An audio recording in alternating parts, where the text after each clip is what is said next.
Hello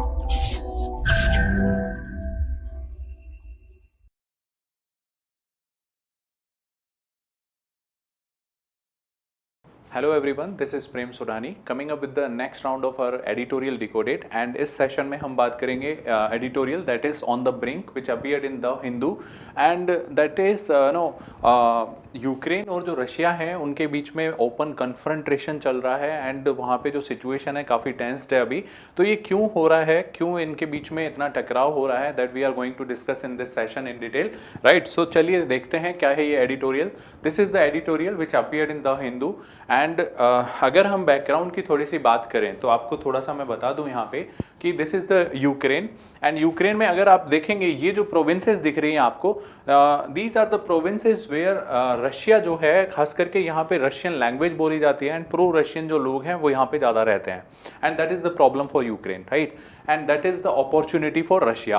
अब आपको याद होगा 2014 की अगर बात करें, हम थोड़ा सा बैकग्राउंड में चलते हैं। सो 2014 में जो क्रीमिया था यूक्रेन का उसको एनेक्स कर लिया था रशिया ने, ठीक है। उसके बाद से जो ब्लैक सी था स्पेशली वहाँ पे स्ट्रेटेजिक जो पकड़ है वो बन जाती है रशिया की, वो ऑलरेडी थी बट और मजबूत हो जाती है और इसके चलते हुए वेस्टर्न जो कंट्रीज हैं उनके साथ रशिया के रिलेशन खराब हो जाते हैं, ठीक है।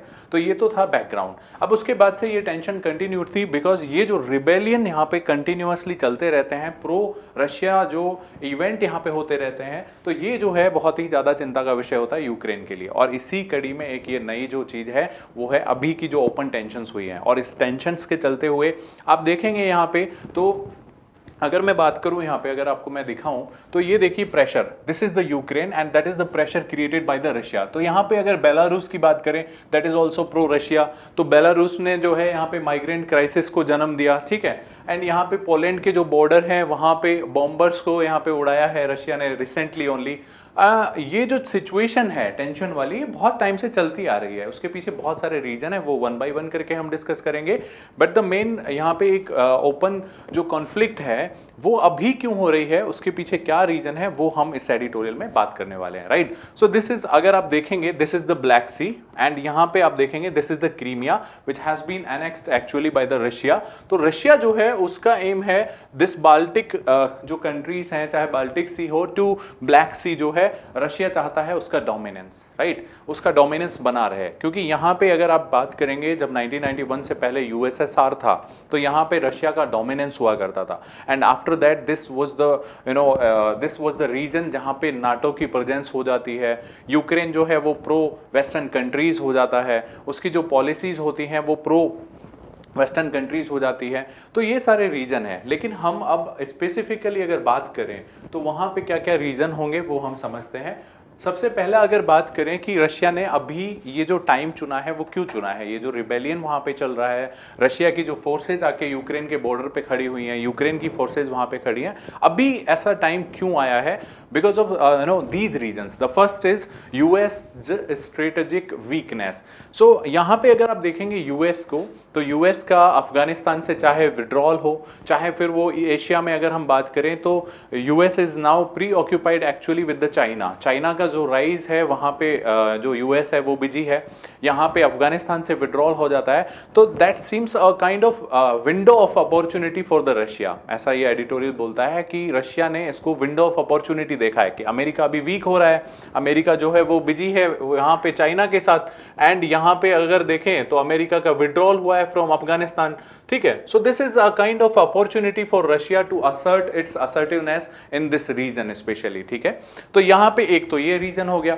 दूसरा जो रीजन है वो है this is a tactical invasion. अगर आप देखेंगे कि ये जो छोटा सा इन्वेजन था क्रीमिया का, that has gain that Russia has gained enormous presence in this specially black sea, और यहाँ से आर्म ट्विस्टिंग करना बहुत आसान हो गया रशिया के लिए, यहाँ पे प्रेजेंस बन गई, मिलिट्री बेस बन गया है रशिया के लिए।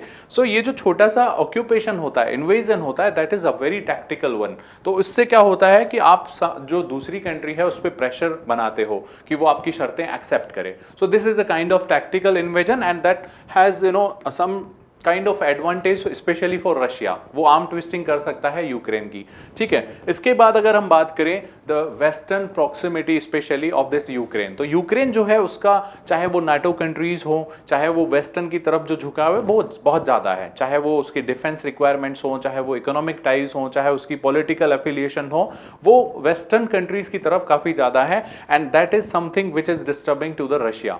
तो रशिया जो है एक इसको देखता है कि Ukraine as a kind of aircraft carrier specially of these western countries in the southern in this southern Russian region, ठीक है, कि यूक्रेन जो है वो nothing but the aircraft carrier ऐसी इसकी प्रेजेंस को देखा जाता है, क्योंकि ये जो यूक्रेन है यहाँ पे नाटो की फोर्सेस का होना या फिर यहाँ पे वेस्टर्न एफिलिएशन का होना यूक्रेन का, सो ये रशिया जो है अपने लिए खतरे के तौर पे देखता है। सो ये सारी जो चीज़ें हैं जिसके चलते हुए रशिया ने ये वाला जो फोर्सफुल टाइप का जो इन्वेजन है, टैक्टिकल इन्वेजन, इसको ये अपनाने वाला है। और अभी जो क्या होने वाला है, एक बड़ा इवेंट हो सकता है, बिकॉज अभी इसी साल पहले भी ये अटेम्प्ट कर चुके हैं, but because of the US diplomatic intervention तो वो रशिया वो पीछे हटा था, बट अभी सिचुएशन फिर से ज़्यादा खराब हो रही है, राइट।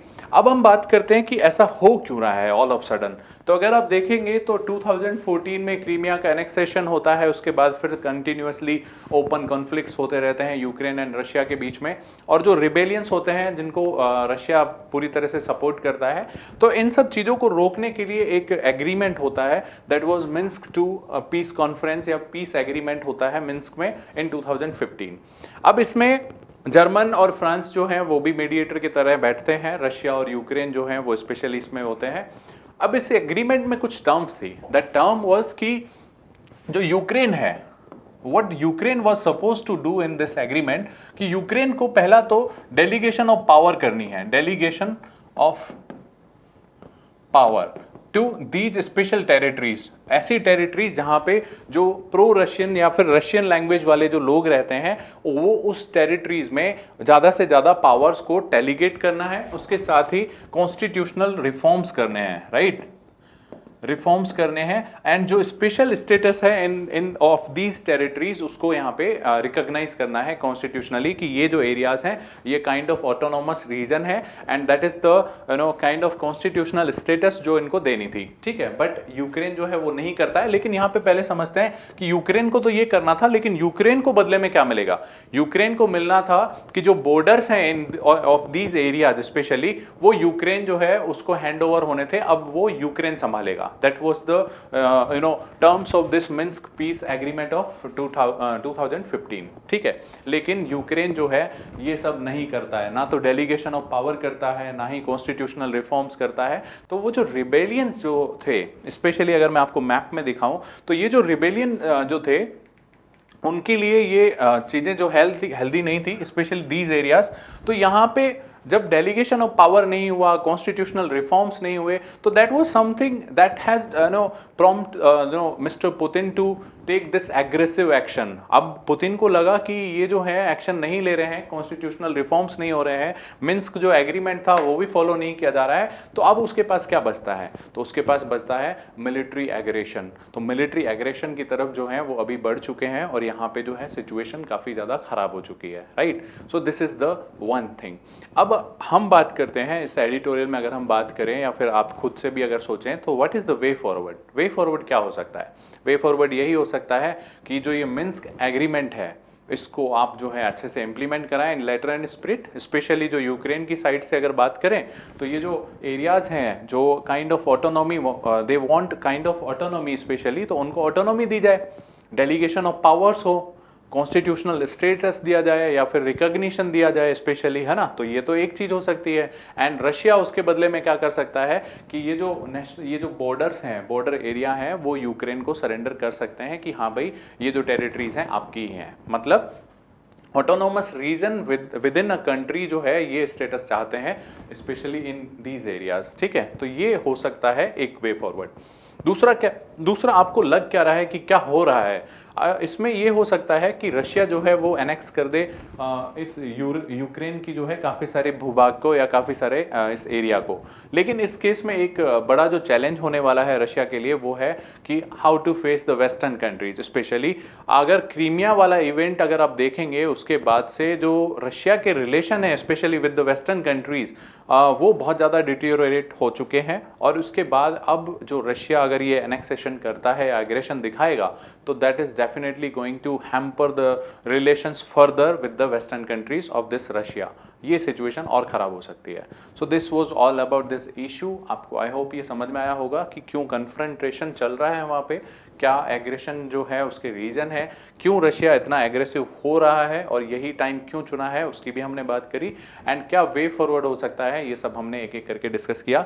आई होप आपको ये एडिटोरियल जो है थोड़ा समझ में आ गया होगा। अगर ऐसा है तो हम इन सभी प्लेटफॉर्म पे आपके लिए मौजूद हैं, आप हमसे वहाँ पे कनेक्ट हो सकते हैं। अगर कोई भी डाउट आपका रह जाता है तो कमेंट सेक्शन में ज़रूर बताइएगा। Thank you very much for watching this editorial session. Current Affairs by Forum IAS is an all-in-one program that covers the dynamic aspect of the syllabus from both prelims and mains perspectives. Last year, we have helped more than 100 students crack IAS with our current affairs classes.